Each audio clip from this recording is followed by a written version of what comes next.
A city of 8 million in a perpetual state of slumber. And while the stay-at-home order will continue here for at least another month, a relaxation of restrictions in the state's more rural parts.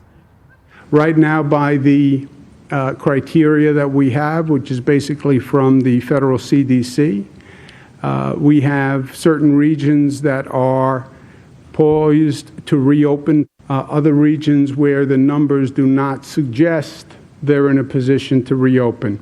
And this is all based on the metrics and the numbers. How many hospitalizations do you have? Are the cases going up? Are they going down? Do you have your testing in place? Do you have your tracing in place? And obviously, we have different rates of infection across the state, hence the variance in opening times. But the politics of reopening and confusing messages from leadership have created standoffs in states like Minnesota, Pennsylvania and Michigan, all with Democratic governors that have seen protests against stay-at-home measures. Wisconsin's conservative majority Supreme Court this week struck down the Democratic governor's statewide stay-at-home order, allowing stores and bars to reopen immediately. I have a toddler at home and I'm a full-time nurse, so it's been very stressful and hard to not be able to go out and be with my friends and family at the bar. Few people in here are wearing masks. Yep. Are you concerned about possibly getting coronavirus from being inside of a bar tonight? No, I don't think that the risk presents any higher than me going to a grocery store. Restaurants in parts of California, the country's largest state, can host sit-down dining, while shopping malls can open for pavement pickup.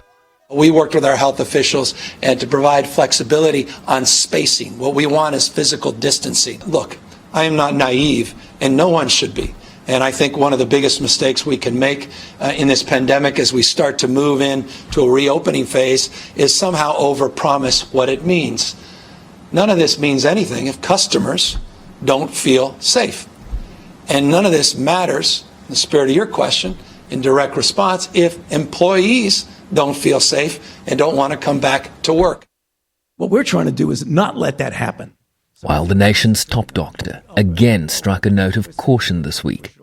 My concern is that if states or cities or regions, in their attempt, understandable, to get back to some form of normality, disregard to a greater or lesser degree the checkpoints that we put in our guidelines about when it is safe to proceed in pulling back on mitigation.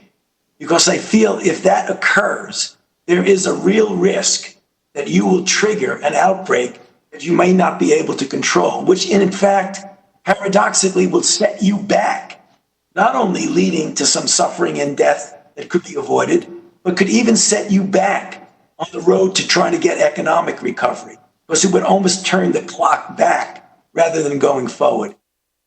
So with more than 36 million Americans losing their jobs in just the last 2 months, an official unemployment rate of 14.7%, but likely closer to 20% by now, the economic imperatives of reopening are certainly clear. But with more than 86,000 dead and 1.4 million cases and rising in this country, this public health emergency remains an existential threat. Shervin Bryce, please, SABC News, New York.